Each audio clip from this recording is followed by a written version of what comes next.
Hi, everyone. Welcome to Ivanti Insights. Hi, I'm Adrian Vernon with Ivanti, and I'm joined today by Chris Goettl, our Senior Director of Product Management for UEM Security, and Phil Richards, our Chief Security Officer. Gentlemen, thanks for joining today. And yet again, cybersecurity is in the news headlines this week. FireEye and SolarWinds take center stage right now, and we are learning there is risk to a number of U.S. federal agencies. Chris, let's start with you and the situational analysis. Now, as I understand it, the sequence of events is that FireEye was breached, and FireEye's own investigation then uncovered an active exploit in SolarWinds, which is a popular piece of server software utilized by most Fortune 500 companies and multiple U.S. government agencies. Yeah, SolarWinds Orion is definitely a product used in quite a bit of places. So that's definitely in many organizations. Now, the interesting thing about this is FireEye is the first entity that really made headlines with this breach. And we're going to talk about some of the pieces that were captured from there in just a minute. But what was interesting about this is FireEye is a company that focuses on breach investigations and response. So this was like the perfect organization to get hit by this. And what I mean by that is this could have gone unnoticed for a much longer period of time.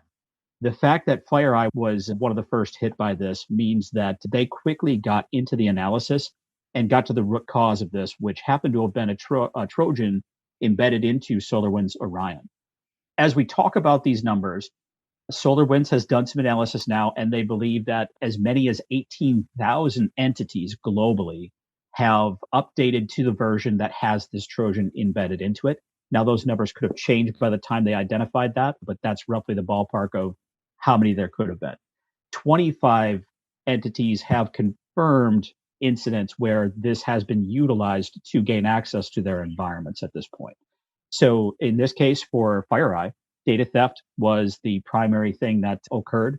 They confirmed that there was attempts to gain access to some of their additional federal clientele's information as well.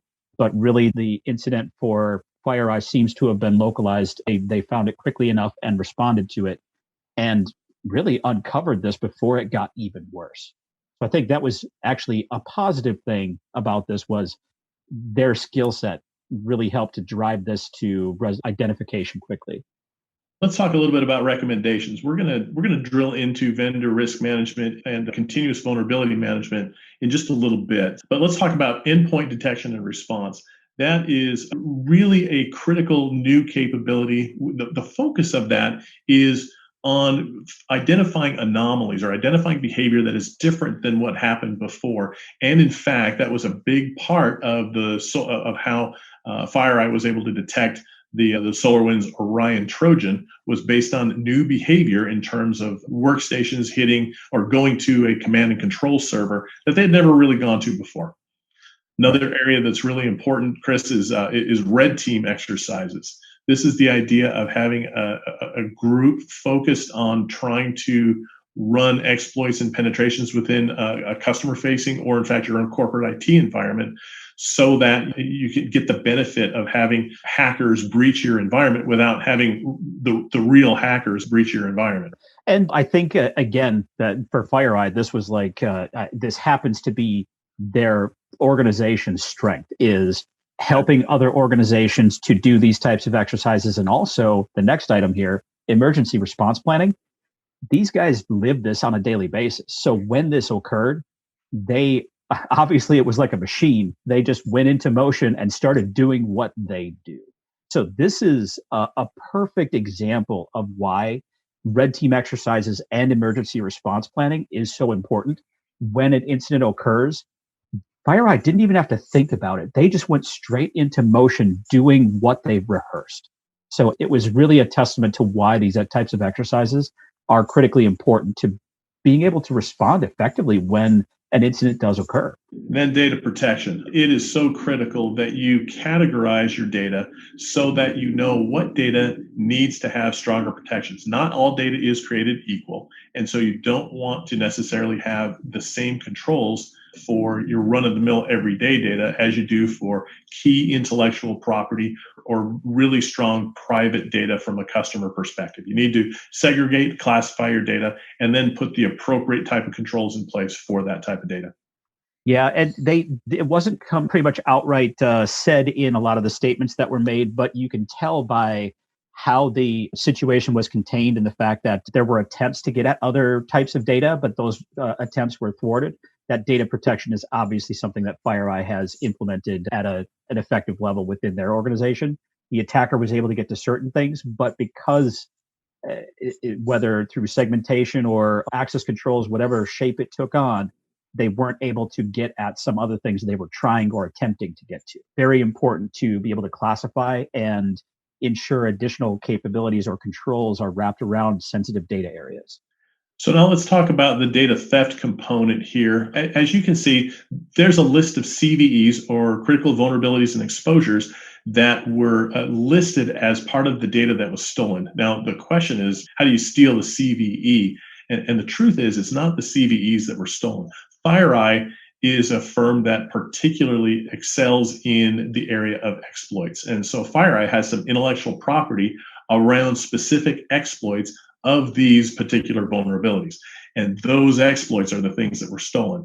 So in some cases, that will result in a new or different mode of attack or a different sort of zero-day. If you have indicators of compromise set up for these particular CVEs, these new exploits from FireEye might not trigger that IOC in the same way. So it is critically important that you look through this list and make sure that those attacks have been properly patched in your environment.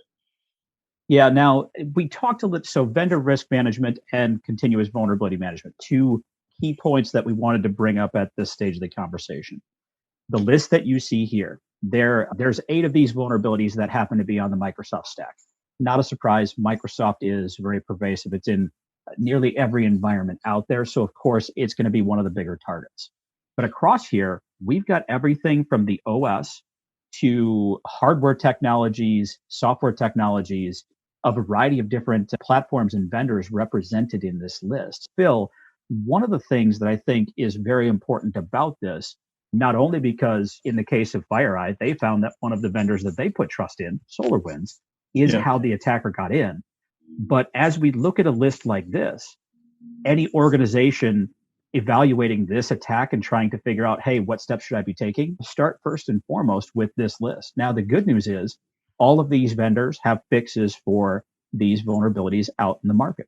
You know, you see there's dates going all the way back to our oldest one here, 2014, number 10 on the list there.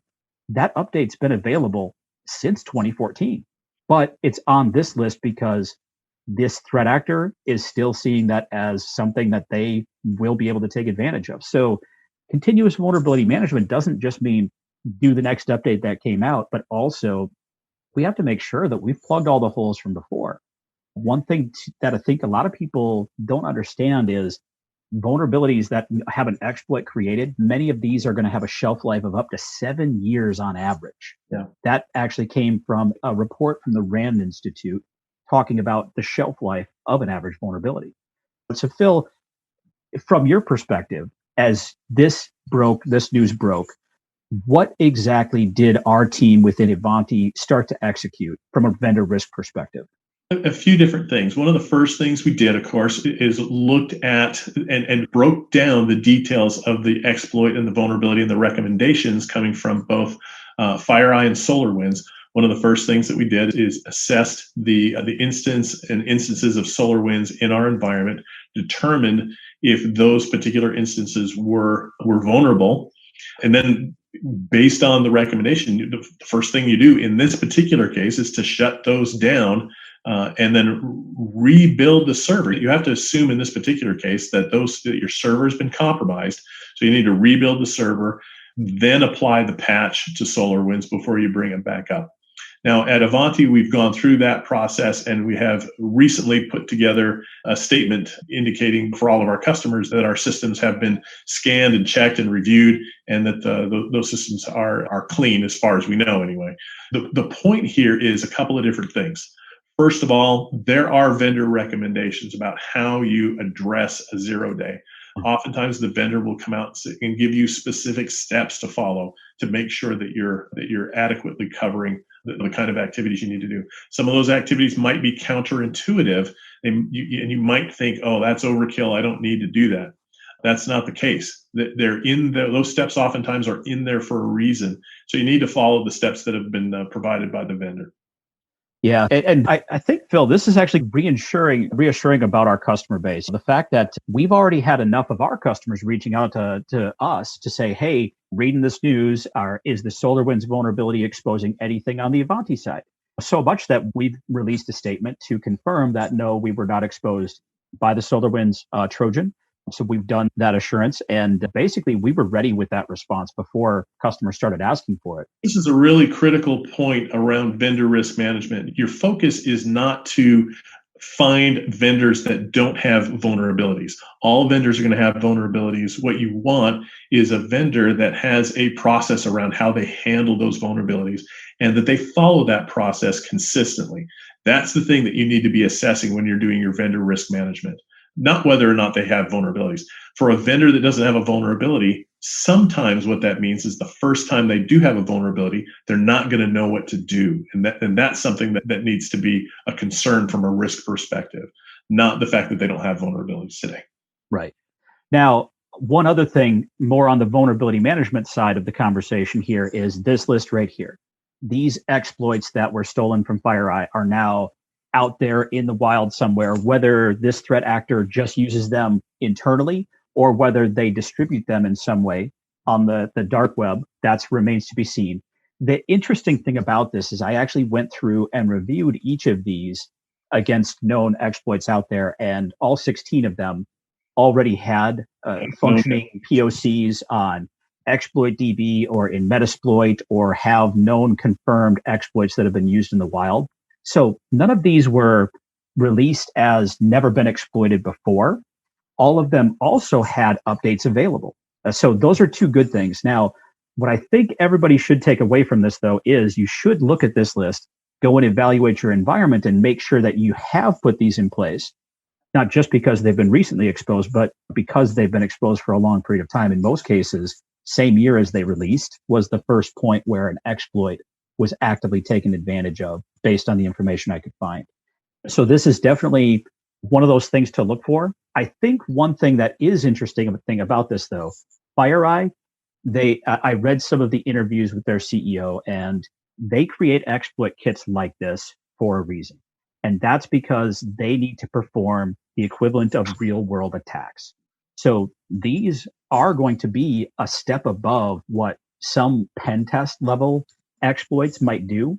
These are definitely a little bit more sophisticated, a little bit more resilient, than this in the hands of a persistent threat actor could be more dangerous than what you'd find in ExploitDB, which is an open source pen testing platform. And to that point, Chris, if you're dependent on indicators of compromise as a threat hunting vehicle, that's fantastic.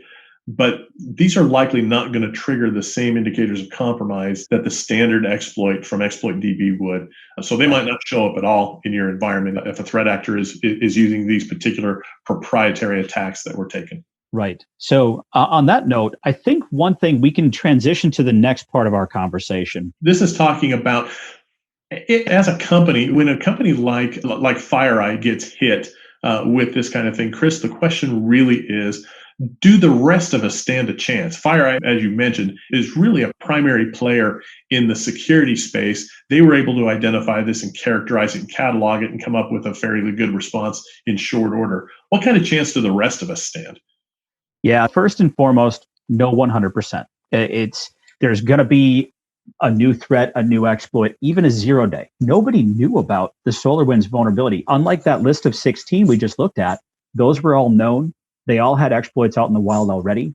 SolarWinds, that vulnerability was a 0-day. We don't know when the next 0-day is going to occur.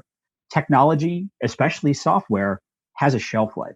Any IoT device you buy, any piece of software you install, all of these things, they may be assumed secure today. They may not have an identified vulnerability, but there's always vulnerabilities in these technologies. And If they can't be exploited today, we could even see that years down the road, they could be exploited because that technology is now able to be defeated by something more powerful. One example of that would be the transition from the SSL v3 and now through TLS 10.11, 12. Those technologies just aged, and technology was now available to defeat those capabilities down the road. We always have to be diligent in moving forward with our security practices. Yeah.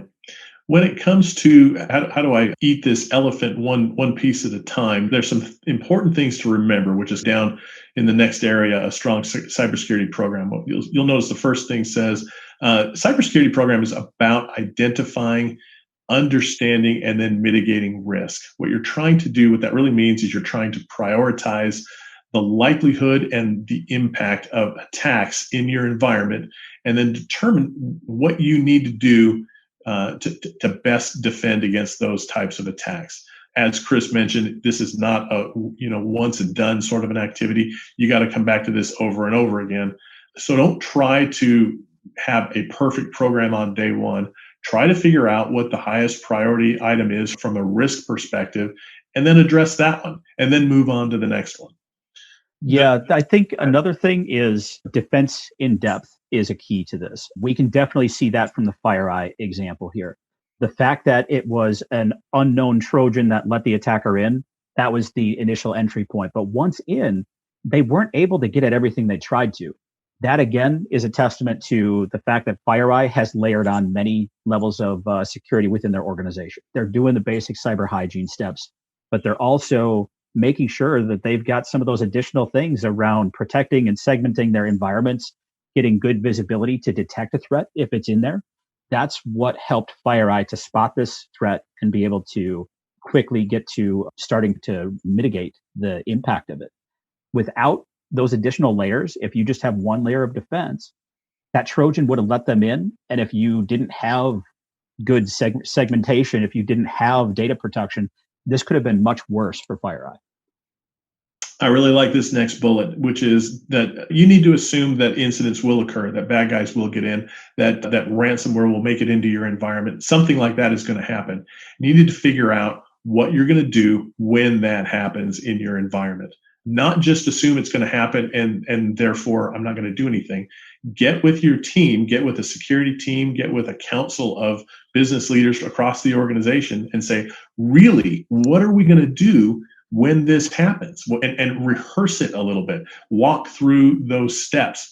And you can make sure that you're doing that with the proper facilitator so that he can set up the situation so that it feels a little bit more real world. I can tell you from having done that multiple times, it doesn't take long for the whole group to get invested in the discussion and really start to take notes and realize that they need to change some things within their own department so that they're better prepared and better able to respond when those kind of things happen. Yeah. And another thing to keep in mind is a strong cybersecurity program is always evolving and adapting based on real world attacks and information. Obviously, as things evolve, we've seen ransomware exploding. We have to identify what has changed, why is it so much more effective now than it was a couple years ago, and be able to adapt to that. Same thing with the incident here between FireEye and SolarWinds. Once it was identified how this attack occurred, a bunch of organizations were able to adapt their security program, evaluate based on the information that was now available about the SolarWinds Trojan, and be able to respond to and evolve their security strategy based on this new information. So security is a constant process moving forward. The last item we have on here is make sure you're using a well-known security framework. There are several. There's one from the Center of Internet Security called Cybersecurity Framework. There is also the NIST framework, security framework. And you can even use the new CMMC framework. All of these frameworks provide you with a set of controls that provide you with that defense in depth and provide you with a good balance of defensive and offensive capabilities and threat hunting capabilities and all that kind of stuff. So make sure you're using a framework because that's better than trying to figure it out on your own. Yeah. And I think that one question that comes up a lot, Phil, is what's the difference between a framework like you mentioned, CIS or NIST or CMMC, and a regulatory framework like PCI or HIPAA? So that's a great question. HIPAA and PCI are both good frameworks for specific types of environments. If you happen to have a payment card, if you're taking credit cards, for example, then you have to be compliant with the PCI standard for the environment and the area that's taking on those credit cards. That's usually not a good framework to use across your entire network because it's a little bit too restrictive for general purpose. You wouldn't be able to send email out of that network, for example. So it's a good framework in fact, it's a required framework for what you need to do in that kind of environment. But it's not a general purpose framework, if that makes sense. Yeah, I think that's the distinction that people sometimes miss is even other frameworks, newer ones like GDPR, they don't give as prescriptive and focused of guidance either, where these security focused frameworks are going to be very specific in where to maximize your effectiveness in many ways as well. So think of it as a roadmap to security rather than a globe where, hey, you can go and look at the whole thing and then choose what you want to do. One of these more focused security frameworks takes you down that road from point A to point B and so on, and makes you more effective with each step you take. So, gentlemen, with that in mind, so we're understanding that the no defense is perfect. There is no 100% in cybersecurity. What are some resources you'd like to point people to check out next as a next immediate action item? Yeah, so I think one, we've got our CVE list here from the FireEye breach. You can also find other groups that are putting out those lists of here's the top 10, top 25 from the NSA, from DHS and CISA. Those three lists there, I would say any organization should look at and evaluate those. These are what's trending, what's being routinely exploited across our environments. If anything in your environment happens to be something on this list, that is definitely something you need to evaluate within your organization. On top of that, there are other lists that aren't vulnerability specific, but are talking more about security trends. As it turns out, the criminals in this world to do what's popular and common, just like the rest of us like to wear the right kind of clothes at the right time. So there are certain types of attacks that rise and fall in popularity. And Gartner and Coveware and Verizon do a fantastic job of following those trends and really talking through what's currently in use by the criminal elements, therefore the types of defenses that are going to be most likely to provide you the big benefit. Okay, so Chris Goettl, Phil Richards, hey, thank you so much for providing your thoughts on Ivanti Insights today. And I'll tell you, you guys had such great dialogue going. You didn't need me here. There was no need for me to interject. It was good, insightful dialogue, and we just wish you and your families just a great holiday season. We look forward to doing this again in January 2021. And with that, everyone, thank you for listening. Happy holidays. Stay diligent, stay secure, and keep smiling. We'll see you in 2021. Bye-bye.